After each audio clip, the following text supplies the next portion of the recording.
नमस्कार दोस्तों, आज हम बात करेंगे कुछ ऐसे बाबाओं और अंधविश्वास के बारे में जिनके नाम पर आज लाखों लोग आंख बंद करके विश्वास कर लेते हैं। मेरा मकसद किसी की आस्था को ठेस पहुंचाना नहीं, आज सोशल मीडिया और टीवी पर कई ऐसे बाबा दिखाई देते हैं जो खुद को ज्ञान का स्रोत बताते हैं, लेकिन किसी भी व्यक्ति को सिर्फ प्रसिद्धि, भीड़ या बड़े मंच के आधार पर महान नहीं माना जा सकता। किसी भी बाबा, गुरु या कथावाचक की बात मानने से पहले हमें यह देखना चाहिए कि उसकी बातें समाज को जोड़ रही हैं या लोगों को अंधविश्वास की ओर धकेल रही हैं।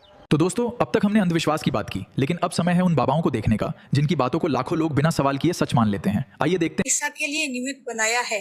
मैं अग्नि परीक्षा दे करके पूरी दुनिया में सनातन धर्म को ही सबसे बड़ी समस्या तब पैदा होती है जब लोग सवाल पूछना छोड़ देते हैं। जहां सवाल खत्म हो जाते हैं वहीं अंधभक्ति शुरू हो जाती है।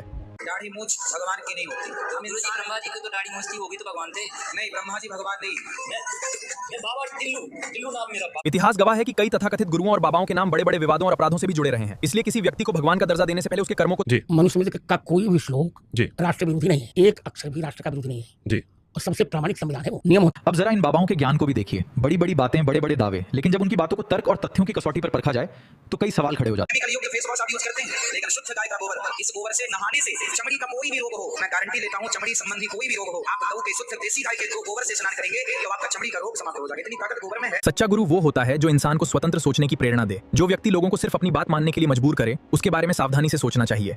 लोग इसके पांव धो रहे हैं एंड माथा टेक रहे हैं, but that's not the disgusting and creepy part. Disgusting part ये है कि यहाँ पर ये ढोंगी बाबा आराम से बैठा अपना आईफोन चला रहा है एंड नीचे कोई निहायती बेवकूफ भक्त इसके पांव को पानी से धोकर उस पानी को पी रहा है। सबसे बड़ी विडंबना तो तब दिखती है जब कुछ लोग खुद को ज्ञान देने वाला बताते हैं, लेकिन फिर वही किसी दूसरे व्यक्ति के सामने अंधभक्ति दिखाने लगते हैं। अगर कोई सच में प्रकार ठरकी भी है, जो कि आपको इस वीडियो से पता चल जाएगा कि किस तरह ये इस लड़की को टच कर रहा है एंड उसके साथ कैसे छेड़खानी कर रहा है, कैसे शरारतें। जो गुरु तुम्हारे शरीर को छूने की चेष्टा करे, जो गुरु तुम्हारे साथ गलत संबंध बनाने की कोशिश करे, तुरंत हट जाओ। कोई अपराध नहीं लगेगा, कभी दोबारा मत जाओ। वो गुरु नहीं, वो कालनेमी है, वो पाखंडी है जो धर्म भ्रष्ट बैठे हुए हैं केवल अपनी वासनाओं का पोषण करने के लिए। ऐसी वीडियो देखिए जहाँ पर वो इसी मुच्छर ठरकी बाबे को नीचे बैठकर माथा टेक रहे हैं एंड उनका आशीर्वाद ले रहे हैं। ये और यही श्रद्धा के चलते माँ बाप अपनी फूल जैसी बच्ची को भी अंगारों के ऊपर चलने भेज देते हैं बिना अपनी कॉमन सेंस का यूज करे हुए कि उस मासूम बच्ची के ऊपर क्या बीतेगी जब वो धसकते हुए अंगारों के ऊपर चल। याद रखिए, आस्था रखिए, लेकिन आंख बंद करके नहीं। किसी भी बाबा, गुरु या व्यक्ति को मानने से पहले उसकी बातों को तर्क और विवेक की कसौटी पर जरूर परखिए।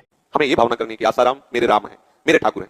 वो चाहे बाहर खेले, चाहे भीतर खेले, वो चाहे माया का खेल खेले, चाहे ब्रह्म का खेल खेले, मेरे लिए वो भगवान है। दुनिया की दृष्टि एक अलग है। अजीब बात है दोस्तों, ये लोग खुद माया मोह में डूबे हुए हैं और दूसरों को त्याग का ज्ञान देते हैं। इनके भक्त साधारण जीवन जीते हैं, लेकिन इनकी खुद की लाइफस्टाइल देखकर आप बहुत कुछ समझ सकते हैं। खुद इनके पास वो गाड़ियां होती हैं जो इंडिया के अमीर बिजनेसमैन भी शायद ही खरीद पाते हो। खुद ये वो लाइफस्टाइल जीते हैं जो कि ज्यादातर बॉलीवुड स्टार भी अफोर्ड नहीं कर पाते। मतलब दूसरों को मटेरियलिज्म का ज्ञान पिलो। धर्म का मतलब इंसानियत, सत्य और अच्छे कर्म है, लेकिन जब धर्म के नाम पर नफरत, डर या अंधविश्वास फैलाया जाता है तो समाज को नुकसान होता है।